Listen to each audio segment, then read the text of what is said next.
오늘 봉독한 로마서 15장 1절로 7절까지의 말씀을 가지고 서로를 받는 사랑이란 제목으로 하나님의 말씀을 선포합니다. 한번 따라서 해봅시다. 서로를 받는 사랑. 오늘 본문의 말씀은 사도 바울이 로마에 있는 로마 교회를 통해 주시는 말씀입니다. 우리가 잘 아는 것처럼 로마는 로마 제국의 수도였고, 그리고 많은 사람들이 모여 사는 곳입니다. 모든 길은 로마로 통한다는 말이 나올 정도로 세계의 모든 사람들이 로마로 집결할 만큼 그곳에선 다양한 민족과 다양한 종교들이 더불어 살아가고 있었지요. 이렇게 다양한 사람들이 모여 사는 그곳에 교회의 모습도 마찬가지였습니다. 다양한 인종의 그리스도인, 다양한 문화와 종교의 바탕을 둔 그리스도인들이 로마 교회의 모습 속에 담겨져 있었던 것이지요.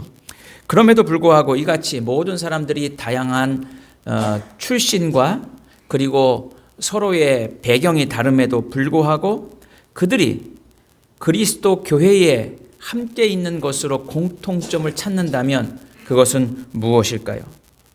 그것은 오늘 본문의 6절 말씀에 하는 것처럼 한 마음과 한 입으로 하나님 곧 우리 주 예수 그리스도의 아버지께 영광을 돌리게 하려 하노라. 바로 다양한 민족과 다양한 종교적 배경을 가지고 있음에도 불구하고 그들이 한 교회에 모여서 공통적으로 하나가 될 수 있는 것은 바로 하나님께 영광을 돌리는 일에 함께 한다라고 하는 공통점을 지니고 있다는 것이죠. 하나님께 영광을 돌리는 그리스도인들에게 사도 바울은 오늘 7절 하반절 말씀을 통해서 너희도 서로 받으라라는 권면을 하고 있습니다. 서로 받다라고 하는 것은 서로를 영접하고 서로를 환영하고 서로를 용납하는 것을 말하는 것이지요. 하나님을 한 마음과 한 입술로 영광을 돌리는 일을 하기 위해서는 바로 서로를 받고 서로를 영접하고 서로를 용납할 때 바로 하나님께 영광을 돌릴 수 있음을 말하고 있는 것입니다.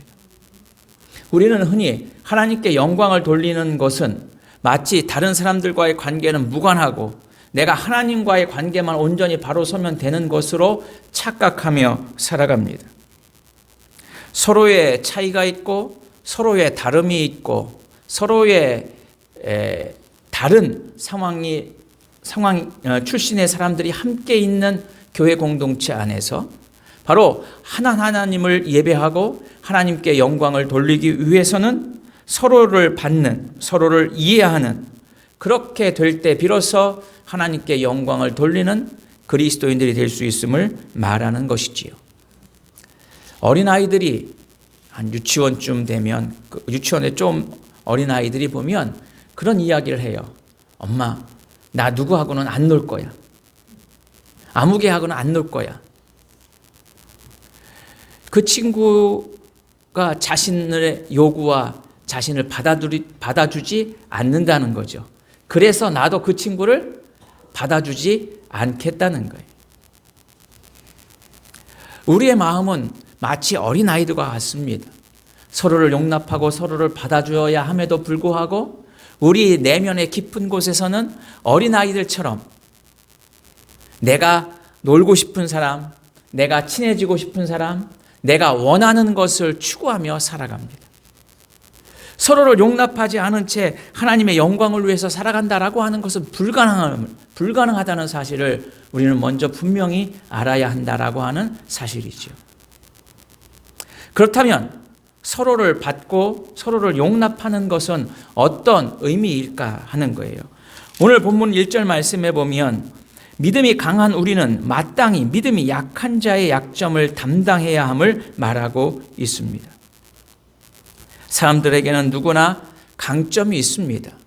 사람들은 누구나 강한 면이 있습니다.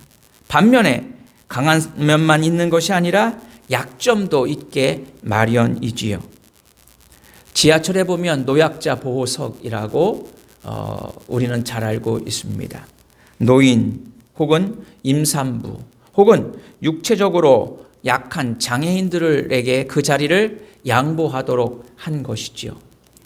육체적으로 연약한 자들이 먼저 그 자리에 앉을 수 있는 권리를 주고 건강한 사람들, 좀 더 약자보다 강한 사람들이 그들에게 그 자리를 양보하는 것, 그것이 우리들이 살아가는 사회의 아름다운 모습 아니겠습니까? 사도 바울은 이야기합니다. 믿음이 강한 우리는 어떻게 해야 되느냐? 믿음이 약한 자의 약점을 담당해야 한다라고 하는 거예요. 사도 바울이 특별히 믿음이 강한 것을, 그리고 믿음이 약한 것을 이야기하는 것은 고기를 먹는 문제입니다. 지금이야 우리가 고기를 사려면 정육점에 가서 고기를 살 수 있지만, 당시에 고기는, 시장에 나와 있는 고기들은 대부분 이방 신전에 드려졌던 제물이 시장으로 흘러나와서 고기로 판매되고 있었습니다. 믿음이 강한 사람은 이방 신에게 드려졌던 제물, 이방 신을 인정하지 않기 때문에 그 이방 신에게 드려졌던 제물 무슨 의미가 있느냐 하면 얼마든지 그 고기를 먹을 수가 있습니다. 그러나 믿음이 약한 사람은 마음에 걸려서 이방 신에게 드려진 음식을 내가 잘못 먹으면 벌 받지 않을까 하는 두려운 마음도 생기고, 그래서 마음에 걸려서 고기를 사 먹는 것을 주저한다는 것이지요. 사실 우상에게 바쳐진 고기를 먹을 수도 있고 먹지 않을 수도 있습니다. 그러나 믿음이 강한 사람은 담대하게 먹을 수 있지만, 믿음이 약한 사람은 두려움 때문에 주저하게 됩니다. 그래서 먹는 모습을 보고 믿음이 강한 사람이라, 주저하는 모습을 보고 믿음이 약한 사람이라 사람들을 구별하며 그들을 평가하기 시작한 것이지요. 사도 바울은 이야기합니다. 믿음이 강한 우리는 마땅히 믿음이 약한 자의 약점을 담당해야 한다고 말하고 있습니다. 하나님이 우리를 강하게 하신 이유는 무엇일까요? 하나님이 우리에게 힘을 주시는 이유는 무엇일까요? 그것은 내 힘을 자랑하고 과시하게 하기 위해서, 내가 가지고 있는 능력과 소유물을 자랑하기 위해서, 과시하기 위해서 하나님이 우리에게 힘과 능력을 주신 것이 결코 아닙니다. 하나님이 우리에게 담대한 믿음을 주신 이유는 무엇일까요? 그 담대한 믿음으로 연약한 자들을 정죄하거나 연약한 자들을 비웃게 하기 위해서 하나님이 우리에게 강한 믿음을 허락하신 것이 결코 아닙니다. 우리가 가진 것을 자랑하고 명예를 자랑하고 돈을 자랑하고 우리의 권세를 자랑하는 것, 그것은 하나님이 기뻐하시는 일이 아닙니다. 하나님이 우리를 강하게 하시고 우리에게 힘과 능력을 주신 이유는 바로 그 힘과 능력으로 연약한 자, 그리고 약한 자들을 돕고, 그리고 그들의 약점을 감당할 수 있도록 하게 하기 위해서 하나님은 우리에게 강하게 하셨고 우리를 능력 있게 하신 줄로 믿습니다. 우리는 지난 토요일 날 새벽에 여러분들 축구 보시면서 무척 기뻐하셨을 것입니다. 우리의 축구 수비의 핵심인 한 선수가 부상으로 출전하지 못했습니다. 그때 그보다 능력이 부족한 다른 선수들은 더 협력하고 서로의 약점들을 보완하기 위해서 한 발짝 더 뛰었다고 이야기합니다. 하나님은 우리에게 강한 것만 주신 것이 아니라 약점도 허락해 주셨습니다. 우리 모두에게는 약점이 있습니다. 그러므로 서로의 약점을 담당하는 것, 서로의 약함을 담당하는 것, 그것이 바로 서로를 받고 서로를 용납하는 자들의 모습인 것을 말씀해 주시고 있는 것이죠. 약한 자의 약점을 감당한다라고 하는 것은 무엇입니까? 그것은 바로 내 유익을 포기하는 것입니다. 내 유익을 주장하면 내 강한 것만 앞세우게 되어 있습니다. 내 권리와 주장을 앞세우면 내 유익만을 앞세우게 됩니다. 그렇게 되면 우리는 약한 자들을 돌아볼 수 없습니다. 결국 내 권리와 내 주장을 포기할 때 비로소 우리는 약한 자들을 돌아볼 수 있게 되고, 그리고 하나님께 영광을 돌리는 자의 삶을 살아갈 수 있게 된다라고 하는 것이지요. 예수님께서 이 땅에 오신 것도 마찬가지입니다. 전능하신 하나님께서 왜 우리와 같은 연약한 자의 모습으로 이 땅에 오셨습니까? 이사야 42장 3절 말씀에 보면 상한 갈대를 꺾지 아니하며 꺼져가는 등불을 끄지 아니하신다고 하나님 말씀하셨습니다. 바로 예수 그리스도께서는 상한 갈대와 같이 연약한 우리를, 꺼져가는 등불과 같은 죄인된 우리를 구원하시기 위해 이 땅에 오신 것이지요. 연약하고 죄인된 약한 자의 우리의 약점을 담당하시기 위해서 우리 주님은 이 땅에 육신의 모습으로 오신 것입니다. 사랑하는 성도 여러분, 우리는 누구나 연약한 모습이 있습니다. 그 연약한 모습을 주님 앞에 내려놓으십시다. 주님 앞에 나올 때 주님은 우리의 연약함을 변하여 주님의 강하시고 전능하신 능력의 힘으로 우리의 연약함을 감당해 주실 줄로 믿습니다. 또한 우리의 이웃들에게도 우리가 강한 힘이 있다면 그들의 약점을 담당하며 서로를 받아들이는 사랑의 모습으로 살아가는 여러분들의 복된 한 주간의 삶이 될 수 있기를 바랍니다.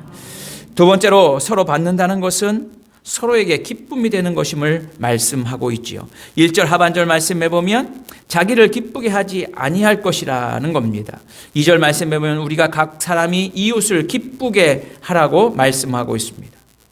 3절 말씀에 보면 그리스도께서는 자기를 기쁘시게 하지 아니하셨다고 말씀하고 있지요. 사람은 기쁜 순간을 행복해야 합니다. 우리가 축구를 이긴 것도 기쁘지만 16강에 올라갔다는 것 때문에 기쁩니다. 축구 선수들의 인터뷰는 한결같이 지금이 가장 행복합니다라고 이야기합니다. 우리는 누구나 행복하고 기쁨을 누리고 그 기쁨을 위해서 살아갑니다. 그런데 우리 주님은 말씀하십니다. 자기의 기쁨을 위해서 사신 분이 아니시라고 말씀하고 있지요. 사람들은 누구나 자기의 기쁨을 위해서 살아갑니다. 그러나 주님은 자신의 기쁨을 위해서 사신 분이 아닙니다. 자기를 기쁘게 하기 위해서 사신 분이 아니십니다. 우리 예수님께서는 하나님을 기쁘시게 하는 분이셨습니다. 예수님이 세례를 받고 공생활을 시작하실 때 성령이 비둘같이 임하면서 이는 내 기뻐하는 아들이라 말씀하셨죠. 예수님께서 변화산에서 제자들과 기도하실 때 마치 흰옷을 입은 것처럼 변화되셨을 때 그때도 하늘의 음성이 들립니다. 이는 내 사랑하는 아들이요 내 기뻐하는 자니 너희는 저의 말을 들으라. 이렇게 말씀하고 있습니다. 예수님은 철저하게 하나님을 기쁘시게 하는 하나님의 아들이셨습니다. 그뿐만이 아닙니다. 하나님은 사람들을 기쁘게 하시는 분이셨습니다. 우리가 죽을 수밖에 없는 죄인인데 우리의 죄를 위해서 이 땅에 오셨고 그 죄를 담당하심으로 말미암아 우리가 그 죄로부터 구원받는 자가 되었습니다. 우리에게 얼마나 기쁜 소식입니까? 우리에게 기쁨을 주신 분이 바로 예수 그리스도십니다. 현대 교회의 가장 잘못한 것 중에 한 가지가 있다면 현대 교회는 무조건 성공해야 하고 정상에 올라서야 하고 부자가 되고 출세하는 것이 하나님의 뜻이라고 잘못 가르쳤습니다. 성공하고 부자가 되고 출세하는 것만이 하나님의 뜻이 아닙니다. 마치 성공하지 못하고 부자가 되지 못하고 출세하지 못하면 잘못된 신앙인이고 하나님으로부터 버림받은 것으로 우리는 번영의 신학과 잘못된 성공의 철학에 눌러 살아가고 있습니다. 그래서 마치 내가 성공하지 못하고 내가 실패한 자는 하나님으로부터 버림받은 것처럼 죄의식 속에 살아가는 삶으로 우리를 부정적인 인간으로 만들어 놓고 있습니다. 교회는 세상에 성공하는 비결을 가르치는 곳이 아닙니다. 성공하며 출세하는 사람을 높여주고 그들에게 복 주는 곳이 교회가 아닙니다. 교회는 그리스도께서 우리를 위해 십자가에 죽으시고 부활하셨다라고 하는 그 사실, 예수 그리스도께서 하나님의 기쁨이 되시고 우리에게 기쁨이 되시는 그 그리스도를 가르치고 그 그리스도의 삶을 살아가는 거룩한 백성들이 모이는 곳이 바로 교회인 것이지요. 하나님은 죄인들을 불러서 그리스도인들을 그리스도인들로 만들어 주셨습니다. 우리는 연약하고 보잘것없는 죄인들이었습니다. 그럼에도 불구하고 하나님은 우리를 그리스도인으로 변화시켜 주셨습니다. 그러므로 우리는 그리스도인을 닮아가는, 하나님을 기쁘시게 하고 이웃들을 기쁘게 하고 사람들을 기쁘게 하며 서로에게 기쁨을 주는 자로서의 삶을 살아갈 수 있어야 한다라고 하는 사실이죠. 서로에게 기쁨을 주려면 어떻게 해야 합니까? 헌신해야 합니다. 부모가 사랑하는 자녀들을 위해서 헌신함으로 자녀들은 기쁘게 되지요. 서로에게 기쁨을 주기 위해서 우리는 희생해야 합니다. 양보해야 합니다. 바로 헌신과 희생과 양보만이 서로를 기쁘게 하는 하나님의 뜻인 줄로 믿습니다. 하나님께서는 우리를 통해서 서로 희생하며 헌신하며 그리고 봉사하며 양보하며 서로에게 기쁨을 주는 자로서의 서로를 받는 사랑의 삶을 살아갈 것을 말씀해 주시고 있는 것이지요. 세 번째로 서로를 받는 일은 무엇일까요? 그것은 바로 하나님을 믿고 그리고 하나님의 뜻을 실천하는 것입니다. 서로를 받는 것은 말처럼 쉬운 것이 아닙니다. 예수님께서 그토록 사람의 연약함을 담당하시고 그리고 사람들을 기쁘게 하시고자 하셨지만 그 가운데서도 그 주님의 뜻을 이해하지 못하고 주님의 뜻을 거부한 사람들이 있었습니다. 그리고 주님께서는 하나님을 기쁘시게 하고 우리를 기쁘게 하기 위해서 십자가에 죽으시고 고난 당하셨지요. 결국 주님은 인내와 위로로 우리에게 새로운 소망의 삶을 살도록 인도해 주셨습니다. 그래서 오늘 4절 하반절 말씀에 보면 우리로 하여금 인내로 또는 성경의 위로로 소망을 가지게 함이라고 말씀하고 있지요. 하나님은 인내의 하나님이시고 위로의 하나님이시라고 5절에 말씀하고 있습니다. 하나님께서 인내와 위로의 하나님이셨기에 예수 그리스도께서는 이 땅에 오셔서 인내와 위로의 삶을 보여주셨습니다. 그러므로 우리가 서로를 받는다라고 하는 것은 바로 하나님이 인내와 위로의 하나님이 되시고 주님께서 인내와 위로의 삶을 사셨던 것처럼 우리가 바로 인내와 위로의 삶으로 하나님의 사랑을 실천할 때 비로소 우리는 서로 받는 자의 삶을 살아갈 수 있게 된다라고 하는 것이지요. 이같이 우리가 인내하고 서로를 위로할 때 비로소 우리는 하나님께 영광을 돌리는 믿음의 삶을 살아갈 수 있게 되는 것입니다. 우리가 서로를 받아들이면서 바라봐야 할 분이 있습니다. 그것은 그 사람의 속마음이 아니라 바로 그분 안에, 그 사람 안에 있는 예수 그리스도시고 거룩하신 하나님의 품성을 우리는 바라볼 수 있어야 한다라고 하는 사실이지요. 그럴 때 우리는 바로 하늘의 소망을 품고 살아가는 믿음의 삶을 살게 될 것입니다.